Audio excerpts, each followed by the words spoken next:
Welcome to the Standard of Truth podcast. In this podcast, Dr. Garrett Dirkmaat and Professor Richard Leduc explore the early history of the Church of Jesus Christ of Latter-day Saints and the life and teachings of Prophet Joseph Smith. They examine the original historical sources and provide context for events of the past. They approach the history of the Church with faith, expertise, and humor.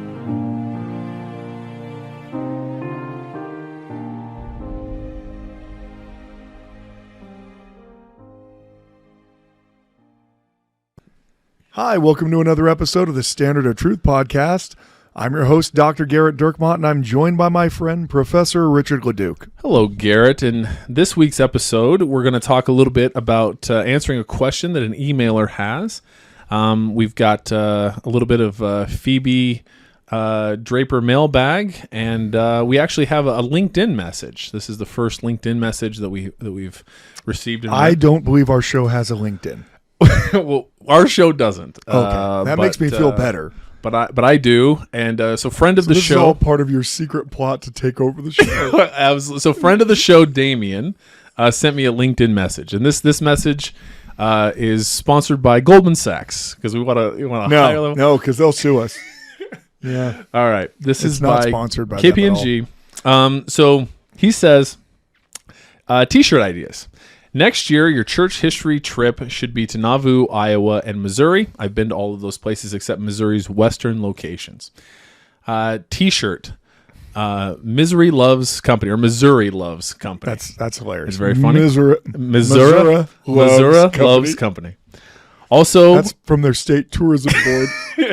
Yeah, show me some misery. Also, your new sports betting podcast should be called Genrich and the Duck on Hot 99, the End Zone. I don't know. That was the funniest. When I read that to Garrett the first time, it was very funny. It was very funny. T-shirt. What's the over/under on Genrich and the Duck? Lastly, presidential campaign T-shirt. Dick Miat and Leduc 2024. Make townships great again. And/or Tippecanoe and Dirkmaat 2. And/or no rice tariffs without representation. Boy, those were all good. Damien is very, very, very funny. I feel like Damien may run a marketing company of some kind. It's almost as though he does. Yeah, okay. That makes sense. By the way, so just as a quick aside, we got a couple playful emails, and I received several texts on the last couple of free episodes that we had on Thursday drops, where we released previously premium content for the Great Unwashed. The Great Unwashed. For the masses. For everyone listening to this podcast, by the way, Richard likes to do his insulting in broad spectrums. Well, so again, we apologize for those that are premium members. We certainly appreciate you subscribing. But a couple of things with that. And I felt like we explained it, but let me go ahead and explain it again. The first is that it was 2 episodes that were much older episodes. And part of the reason for that is that one of them was specifically around the beginning of the apostasy, which was a very popular episode by essentially my son and his friends as they're getting ready to go on missions to have a better context for what was being restored. And then the other one was D&C Section 4. There was a little bit more to that. I think it was Harmony Part 2 or 3 or whatever, on the Crinkling Leaves episodes, Holy Places from Our Past. And the other part to that is that we also wanted for people who've never listened to the premium to get a little bit of a listen to what that is like, so that they just solidified in the fact that they're never going to do it. Yeah. So they know, oh, this is premium content? Somehow it seems worse. Yes. So, anyway, so that just a little bit on that. We appreciate the comments that we received from people who were able to listen to those for the first time. Well, we did receive some people were concerned that we were already phoning it in. We were already going into syndication. Yeah, right. That we were like, well, we're not producing anything new. We're just going to start doing replays every week. We're done. So those were for very specific reasons, and now you're back to the normal garbage that you get on Thursdays. I was leading a tour last week to the Holy Land, and one of the people on that tour was a big fan of the show. And I told him, I said, we occasionally get people who say, well, I feel like you guys kind of laugh around too much. And my wife. Yeah. Sometimes Becky says that you guys laugh around too much. And this guy said, oh, man, please don't stop laughing around. I mean, he's like, I need to hear you guys making fun of a betting show and joking around about things like that. He's like, I listen to the podcast because I want it to be kind of light. I want it to be fun at the same time that I'm learning something. So I apologize that we're neither fun or teaching anyone anything, but still, that's the goal. Still, so what was some of your favorite parts about? Did you have a couple things that really stood out there? Everything's. I mean, for a historian to go to the Holy Land is, I mean, it's like anabolic steroids to them. I mean, it's just, you're just so hopped up the whole time because everywhere you look is something like, and even things that other people don't care about, other people are there to like, I want to find the stone that Jesus walked on. And I'm look, I also want to do that. I did get a text from our friend Lisa who sent me a picture of you. And he's talking about Roman emperors again. She did? Oh yeah. Oh, you never told me. Oh, it's so great. She never told me that. Well, yeah, obviously, other people are like, is this one of the stones that Jesus actually walked on? And I was like, in 1500s, Solomon the Magnificent reconstructed the city wall. He wanted, and I don't know if that's the spiritual experience everyone was looking for. We did the other stuff too. Yeah. The other stuff. We did Bethlehem, and Nazareth. That's the other stuff. The other stuff. No, so it sounds amazing. No, it was honestly. In all seriousness, there were some really spiritual experiences, and it is great to go. I mean, I think when you travel to places where holy things happened, it helps you better understand things. I mean, we went up onto an overlook that you could see Jerusalem at the very top of the hills essentially. And down through the valley of the road that leads all the way down to Jericho. And it is rugged and it is windy and it is, I mean, just looking at it made you want to be a bandit jumping out because no one would be able to detect you. And so I don't know that I'll ever, think about the parable of the Good Samaritan the same again, because now I can envision it. I could actually see Jerusalem and actually see Jericho in the distance. And you could easily see what a treacherous journey that must have been all those years ago. So I think it's the same way when you're talking about documents. When I go and present places, I try to show people some of Joseph Smith's actual letters. Not because I'm worried that they're thinking I'm just making it up. Joseph Smith said this, and I'm just like, I'm just writing it in as I speak.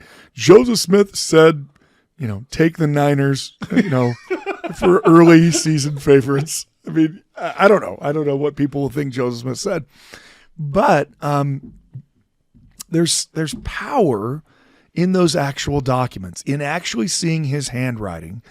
It connects you to him as a real person in a way that no, Word document does. And I think that's the same thing when you travel to these places. Of course, I don't actually have to go to the Kirtland Temple to have a testimony that Jesus appeared there. But when you're standing in it, the fact that Jesus appeared there is suddenly all the more real and all the more powerful. I think that's kind of the way it is when people travel to the Holy Land. I don't know if the place where they built the church over the supposed cave that Jesus was born in Bethlehem is really the actual cave. But I know that Jesus was born in Bethlehem, and most likely it would have been in a cave. And, the reality of that and the centuries-long veneration of him by these other Christians, our fellow brothers and sisters who believe that Jesus is the Messiah, I mean, there's power even in that. So Sometimes you don't know exactly where everything comes from. Sometimes you don't know, is this actually, the same location of where Joseph's house would have been in Nazareth? Well, sometimes we don't know that for a certainty. But we know that Nazareth existed.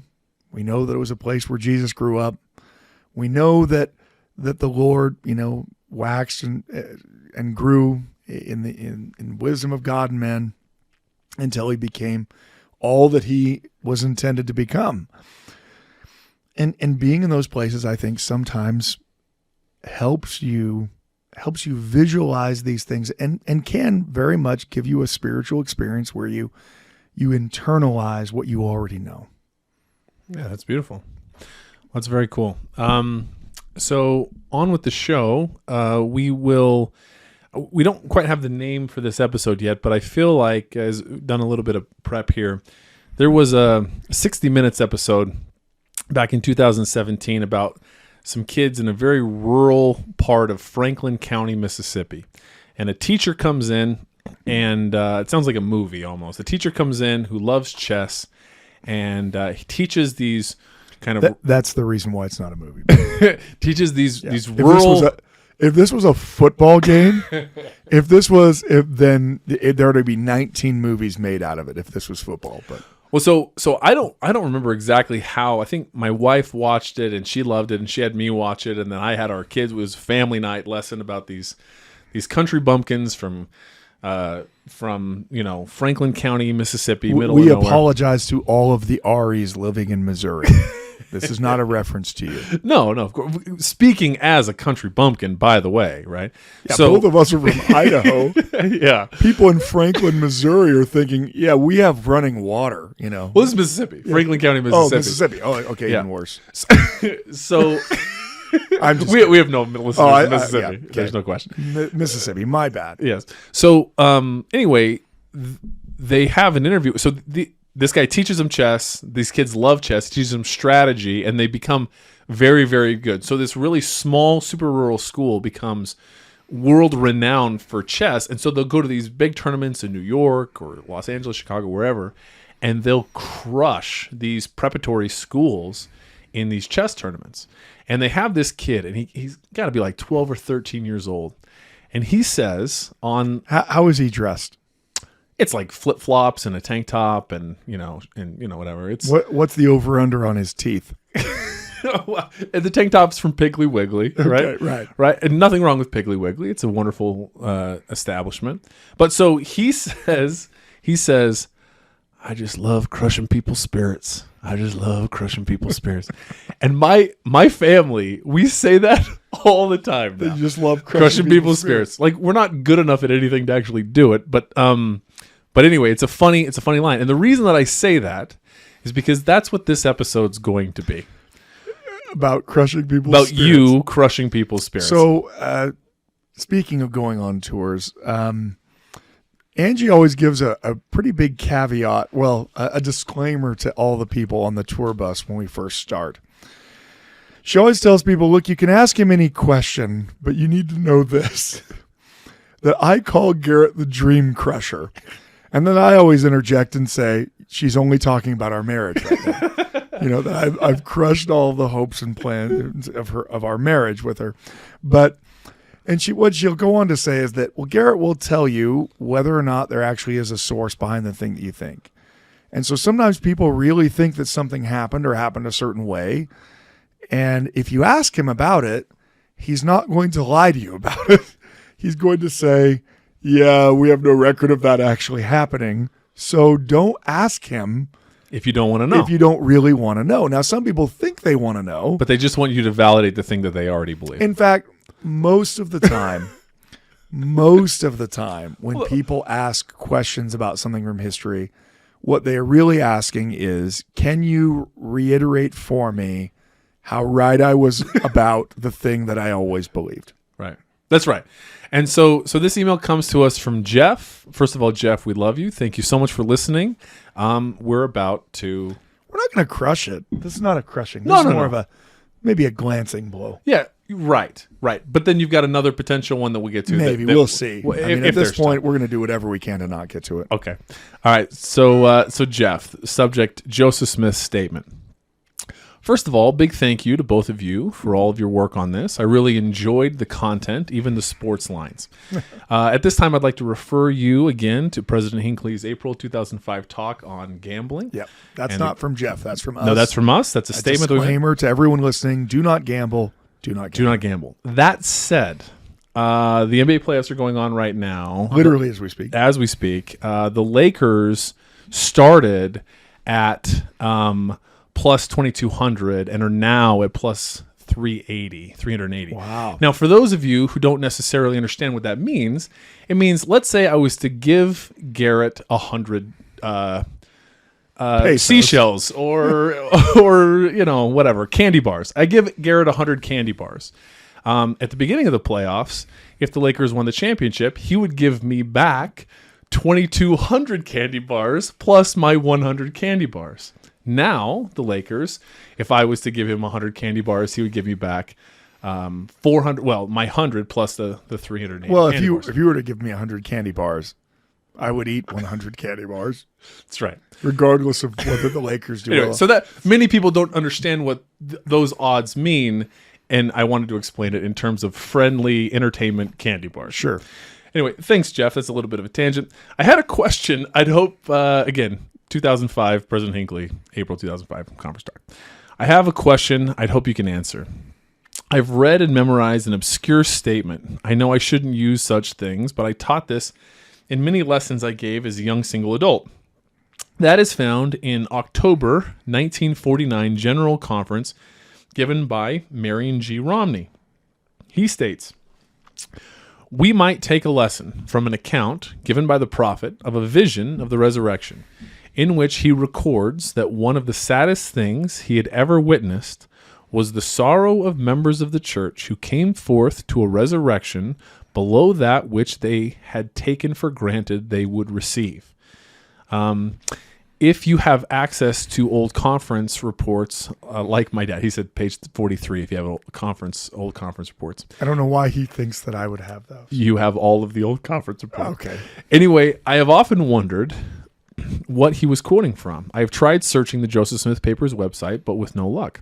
I am wondering if you or any of your colleagues who worked on the project have ever come across anything like this statement and can lead me to what was exactly said. Thanks again. If nothing comes of this question, I still appreciate your podcast. Maybe a satisfactory answer will drive me to open my wallet for the premium content. Now I know why we're answering this question. Yes, right. Not sponsored It's funny, by we got Goldman Sachs. literally KPMG. hundreds of questions.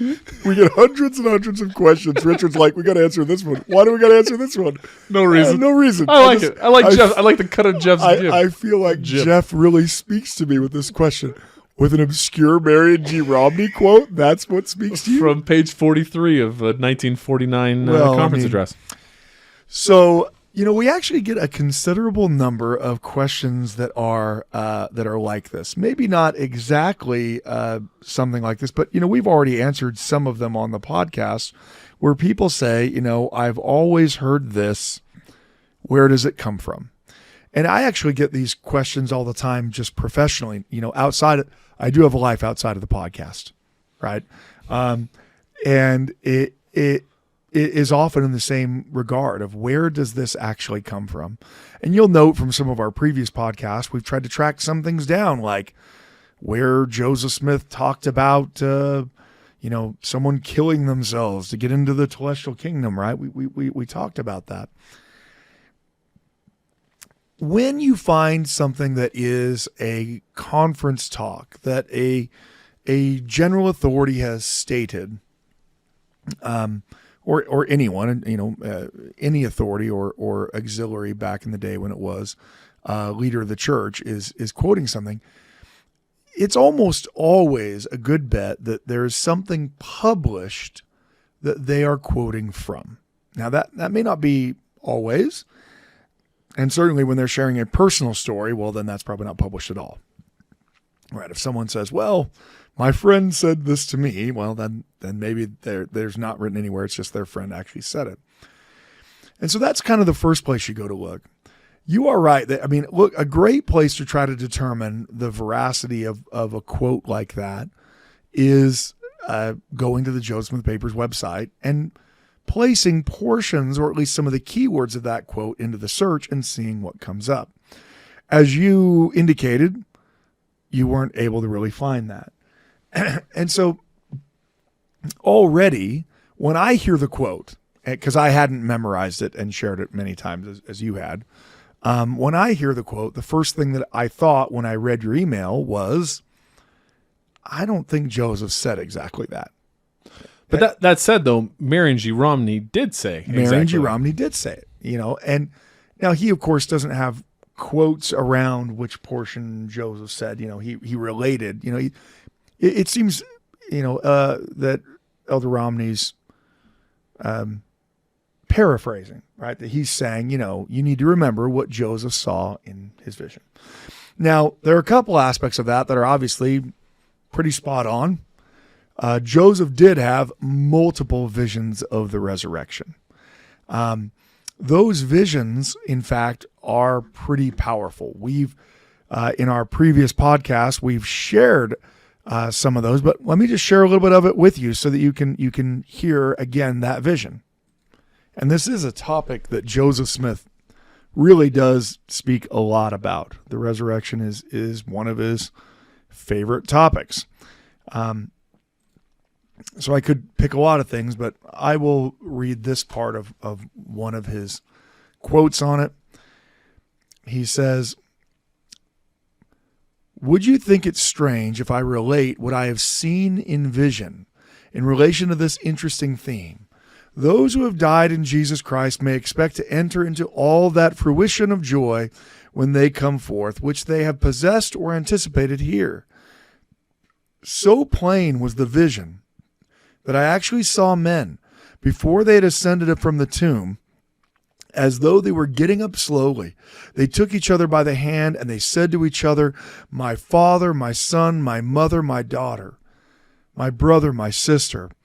And when the voice calls for the dead to arise, suppose I am laid by the side of my father. What would be the first joy of my heart? To meet my father, my mother, my brother, my sister, and when they are by my side, I embrace them and they me. It is my meditation all the day, and more than my meat and drink, to know how I shall make the saints of God comprehend the visions that roll like an overflowing surge before my mind. Oh, how I would delight to bring before you things which you've never thought of, but poverty and the cares of the world prevent. But I am glad that I have the privilege of communicating to you some things, which, if grasped closely, will be a help to you when earthquakes bellow, when the clouds gather, the lightnings flash, and the storms are ready to burst upon you like the peals of thunder. Lay hold of these things, and let not your knees or joints tremble, nor your hearts faint. And then what can earthquakes, wars, and tornadoes do? Nothing. All your losses will be made up to you in the resurrection, provided you continue faithful. By the vision of the Almighty, I have seen it. More painful to me than the thoughts of annihilation, than death, is if I had no expectation of seeing my father, mother, brothers, sisters, and friends again. My heart would burst in a moment, and I should go down to my grave. The expectation of seeing my friends in the morning of the resurrection cheers my soul and makes me bear up against the evils of life. It is like they are taking a long journey, and on their return we shall meet them with increased joy." He's going to go on in another instance and say, "God has revealed his Son from the heavens, and the doctrine of the resurrection also. And we have a knowledge that those we bring here, God will bring them up again, clothed upon and quickened by the Spirit of the great God. And what mattereth it, whether we lay them down or we lay down with them? When we can keep them no longer, then let them sink down like a ship in the storm. The mighty anchor holds her safe. So let these truths sink down in our hearts, that we may even here begin to enjoy that which shall be in full hereafter. Hosanna, Hosanna, Hosanna to Almighty God. That rays of light begin to burst forth upon us, even now. I cannot find words to express myself. I am not learned, but I have as good a feelings as any man. Oh, that I had the language of the archangel to express my feelings once to my friends, but I never expect to in this life. When others mourn, when others rejoice, I rejoice. When they mourn, I mourn. This, like I said, this focus on the resurrection of Joseph Smith generally is on the happiness of the day for saints when they are resurrected. And the quote that was shared, or at least the paraphrase that was shared, does not really come up in any of these Joseph Smith stated sermons that you find on the website. But as I dug through some various things, trying to figure out the origin point of this, I think I hit upon what I was looking for. And that is a conference address that Joseph Smith gives in October of 1843. So October of 1843. Now, what's interesting about this is this conference talk does not have a good manuscript version of it. What I mean by that is often we have conference talks where, Wilford Woodruff recorded it in his journal, and then later some portion of it is published in the Times and Seasons. Or Joseph Smith has it recorded in his journal by one of his scribes. Or Thomas Bullock or Willard Richards. At some point, Richards puts down the 17 guns that he has, picks up a pen, and begins writing. In this case, this conference talk is not something that we have an extant manuscript version of, meaning a handwritten version of it. Our earliest version, in fact, appears to be the published version that's in the Times and Seasons, the church's newspaper. That being said, it is an account of the conference, the 6th through the 9th of October, 1843. So I'm going to read this because it is pretty, I don't want to say jargony. I mean, it's very, there's a lot of words here, which sounds pretty funny when you're about to read something. There's a lot of words in this thing I'm about to read. There's going to be a lot of words here, possibly some sentences. There may even be a paragraph or two. What I mean is, I want to try to put it in context where I think this quote is coming from. To do that, I want to read the whole part of this. And so it's going to be a minute. But this is from the afternoon session of that conference. So the afternoon session of that October conference, Joseph is going to address. And you can tell that even though a lot of what is being related is certainly what Joseph said, it is not a verbatim explanation of what Joseph said. There's some pretty key indicators there that it's not verbatim. But let me just read it. Conference reassembled and listened with profound attention to an impressive discourse from President Joseph Smith commemorative of the decease of James Adams, Esquire, late of this city, and an honorable, worthy, useful, and esteemed member of the Church of Jesus Christ of Latter-day Saints. James Adams is one of Joseph's good friends, and his death occasions multiple statements that Joseph gives on the resurrection. But you'll also notice that already this account is being given in third person, right? So this is not, unless Joseph is talking about himself the same way some athletes do. Joseph just thinks that Joseph's got to get things ready for the finals. Then it is not a verbatim account. It is someone giving a report. Again, that doesn't mean that the sentiment doesn't come from Joseph, but there is kind of a difference, right? If you listen to this podcast and you hear me say something and you tell someone Garrett said this, That's actually different from you telling that to your friend and then your friend repeating it to someone else who didn't listen to the podcast, which I'm assuming is literally everyone else, right? So one person says it. Any person they talk to is someone who hasn't heard it on the podcast. And so if that person were to talk to someone else, yes, they would kind of be quoting me, but more likely they would be reflecting whatever the sentiment was. So it's important you know that there is a difference there.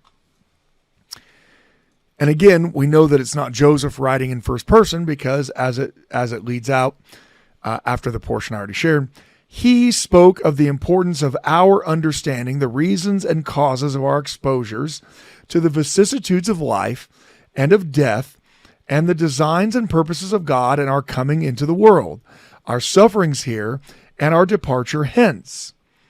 So again, this is in third person. Joseph talked about these things. Now, maybe he's using some of the same words. Maybe he's not.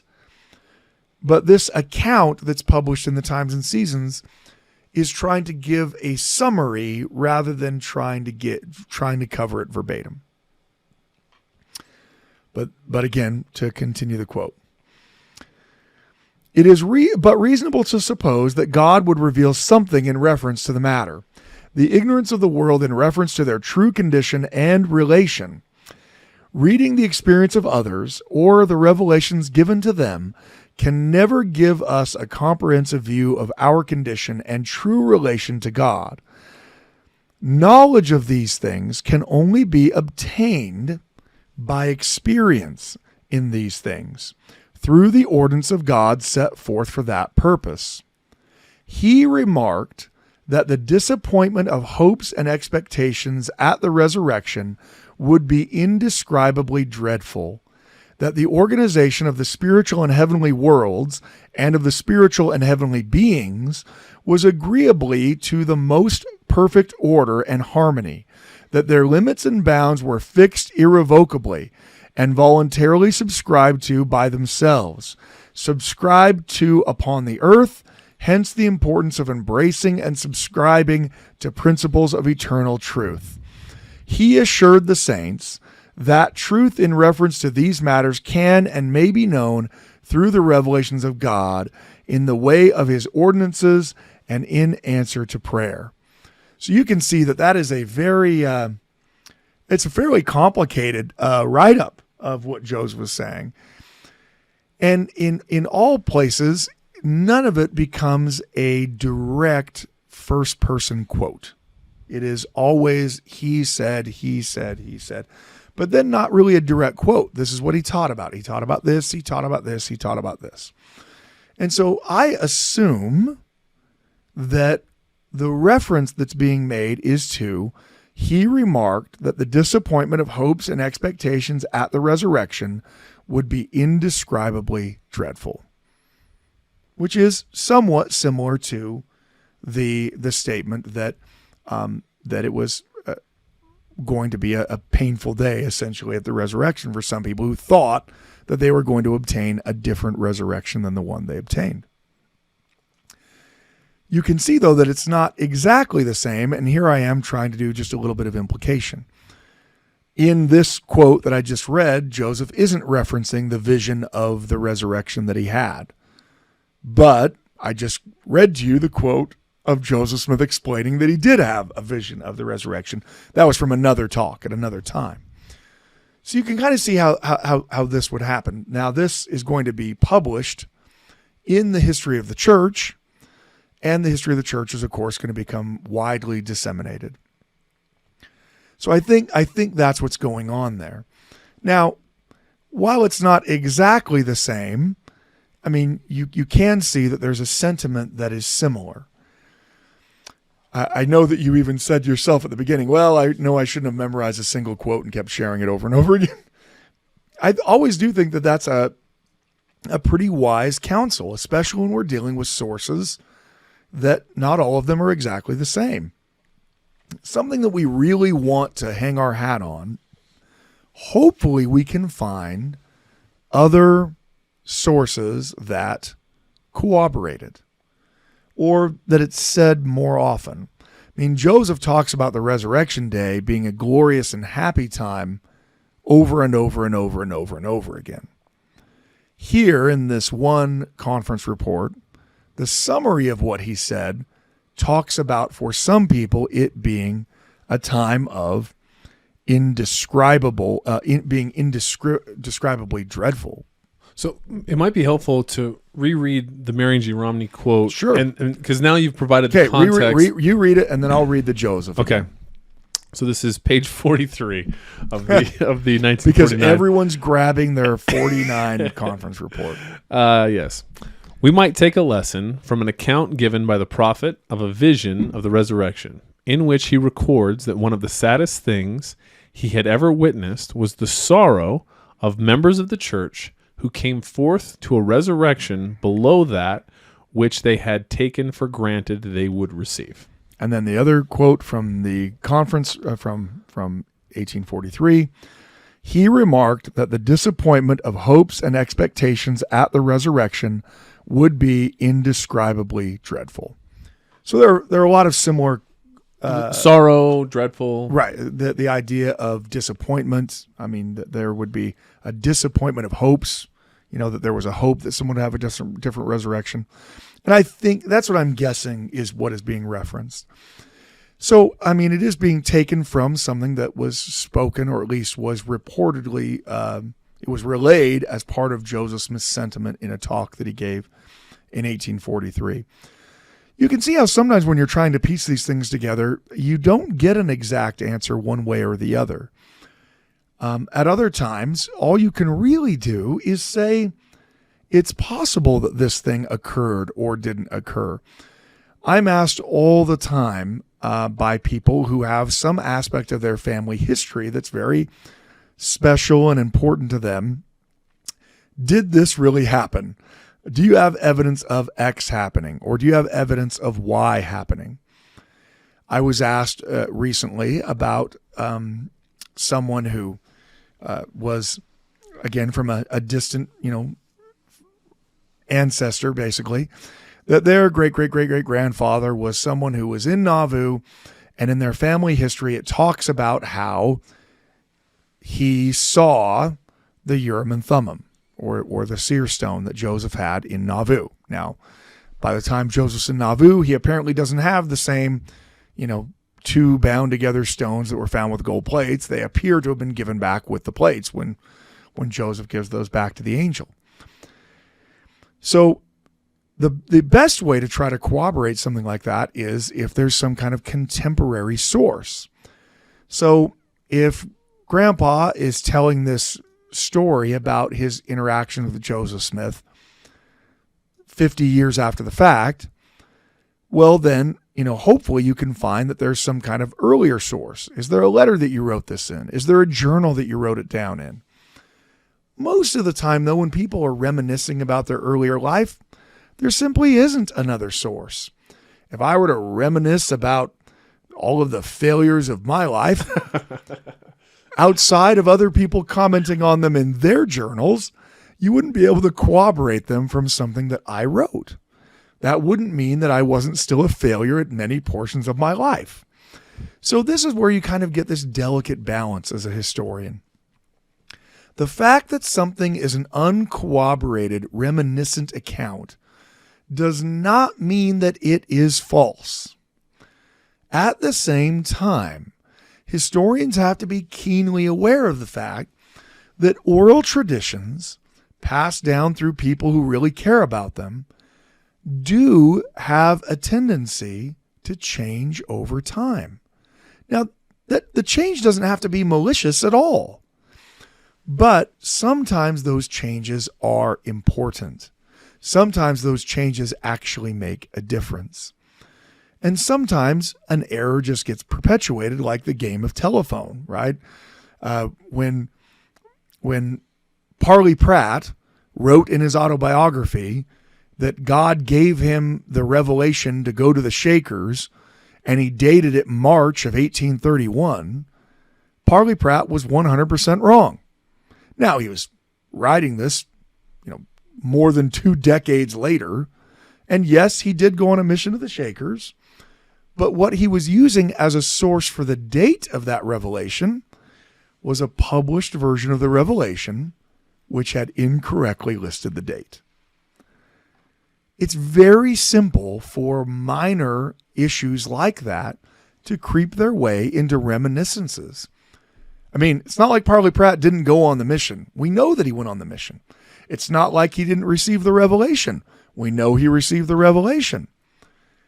But when that revelation happened, that was a little bit more obscure. Pratt doesn't think that there's any reason to question the source he's looking at, but he doesn't know that the source he's looking at has an error. Similarly, you can see how in a family history, things can go from a one-time occurrence to being a multiple-time occurrence, or things can go from possibly having occurred to having occurred, where someone might say something like, grandfather lived in Nauvoo, and he might even have met the prophet Joseph while he lived there, to eventually that story becomes, grandfather lived in Nauvoo and met the prophet Joseph while he was there, to eventually, grandfather met the prophet Joseph and the prophet Joseph said, right? You can see that progression. And again, not really with any malice. It's the nature of oral histories as they are passed down that they change over time. Sometimes those changes actually are important and problematic. Sometimes they're just minor things like, what date did this happen? So as this family asked me, and they said, this is really special to us. It's really important. I told them, look, I can't corroborate whether or not that happened, except I can say that Wilford Woodruff, in a contemporary document, in his own journal, in December of 1841, wrote in his journal that Joseph Smith showed him the Urim and Thummim stone. That doesn't prove that Joseph Smith also showed it to your ancestor, but it does mean that we have a corroborating evidence that during the same time period that your ancestor is relating this happened, Joseph was showing it to other people. Again, that may not mean that it's 100%, but I think it's at least possible and reasonable. Now, when it comes to things like angelic visions and miracles, then we always have to remember that those are by definition not provable. If you have a family history that your great-great-great-grandfather saw an angel, the only thing I can do as a historian is see whether or not your grandfather ever wrote about that in his own writings while he was alive.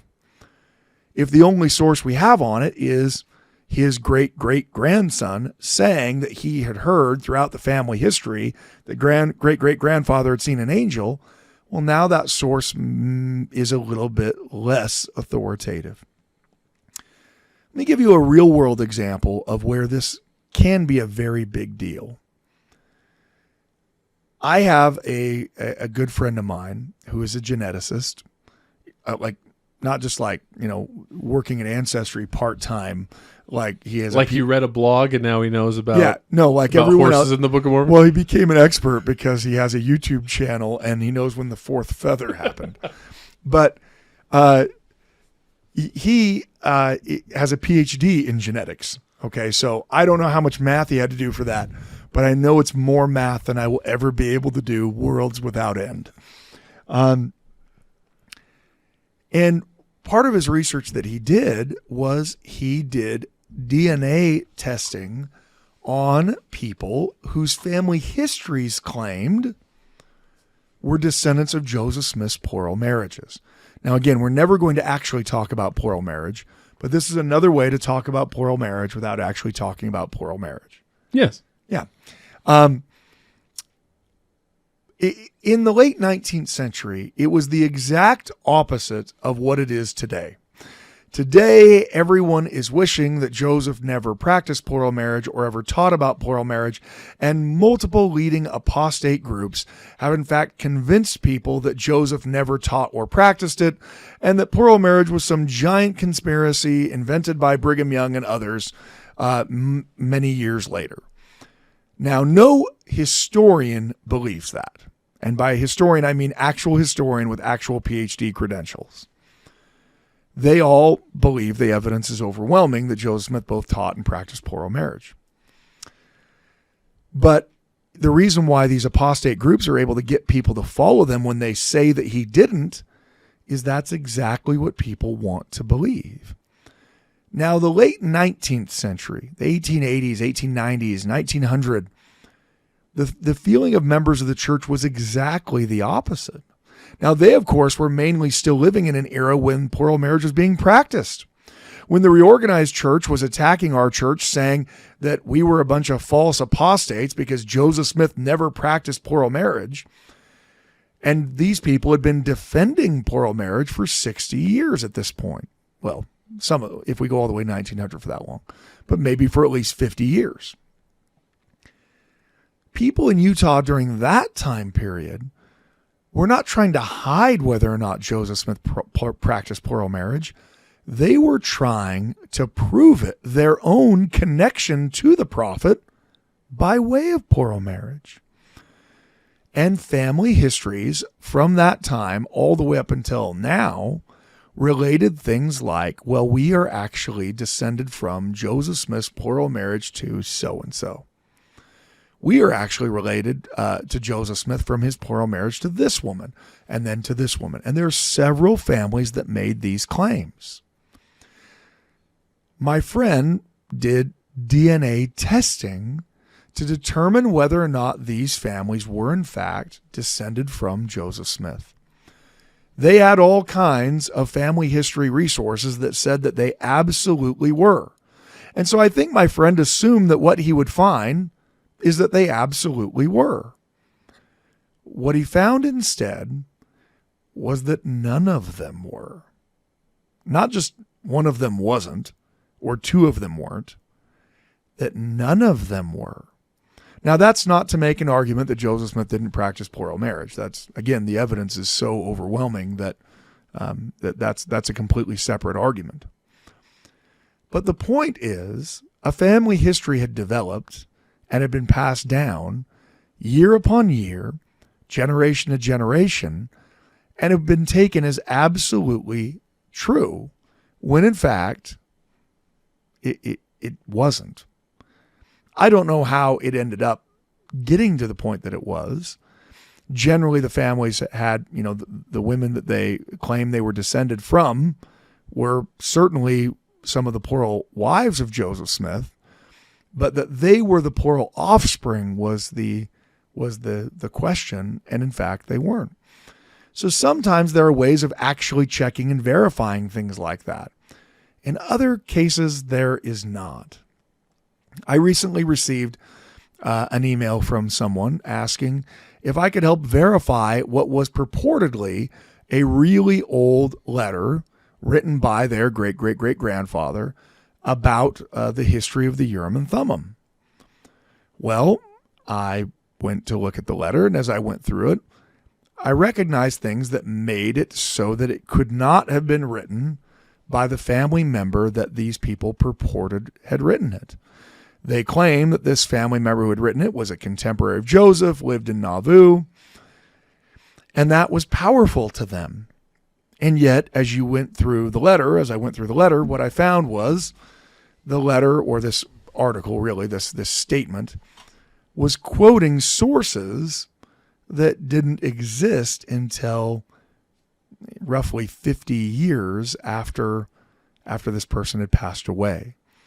Now, I'm sure that is a pretty disappointing thing going back to the family, who really treasure this document and really believe that it was written by their great-great-great-great-grandfather, who was a contemporary of Joseph Smith. But sometimes there are things that make it irrefutable. In this case, the person who wrote this gives multiple quotations from the scriptures citing section and verse. The problem is the section and verse that they are citing was not so sectioned or so versified until long after their ancestor had died. And so I know that like I said, Angie always calls me a dream crusher, and I don't mean to be. At the same time, it can have devastating effects on someone's testimony. If they really believe that something happened a certain way in the past, and in the end, it didn't actually happen that way. The point isn't to say, well, look at me, I'm so much smarter than you are. The point is to help people understand that not every source is created equally, and not every source can be as easily traced back to its beginnings. In the case in point here, there certainly is some kind of sentiment that Joseph reportedly said, as a secondhand account here of what Joseph said. But the word-for-word phraseology, which I don't think Marion G. Romney was going for word-for-word phraseology there. It seems like he's paraphrasing. It doesn't seem to have been said exactly the same way, or at least we don't have an extant record of it being said exactly the same way. It doesn't mean that the teaching or the sentiment is not true. It just means that you should always be aware of what the source is that you're quoting when you decide to quote it. Maybe we'll cover this in a little bit more depth on our next episode, and I will give a really, possibly very painful example. That one will be a dream crusher if you do that one. Should I just not do it? No, do it. Tease it here, I and then need do people it. to write in, letting me know whether or not I should crush people's hopes. But we and need you to dreams. write in right now because we're about to possibly do that episode. Maybe. We're going to wait to see what everyone has to say. We're going to poll the audience, and then, like any good, North Korean style dictatorship, do whatever we want to do. So here's the thing with that is that particular quote is one that it's a lovely, beautiful quote that has been quoted a lot and that people love, and it just sounds great. But you're going to talk about potentially about where it comes from and the depending likelihood. on the response from our audience. Okay, all right. Do you want to have your dreams crushed? Well, they could just skip that episode. I assume they're skipping All- every episode. They're skipping this episode. How are they even going to know to write in? That's right. It's true. Maybe they just skip to the last 5 minutes of every episode. Well, people say that a lot. I skip the first 15 and get to the meat of it, which is, that's kind of the point. Which is usually the next episode. That's true. Anyway, thank you so much for joining us. And again, thanks for your question, Jeff. Hopefully we answered at least somewhat satisfactorily. Thank you for listening to the Standard of Truth podcast, hosted by historian Dr. Garrett Dirkmaat. If you know anybody that could benefit from the material in this episode, please share it with them. And for more resources, visit standardoftruth.com. Until next time.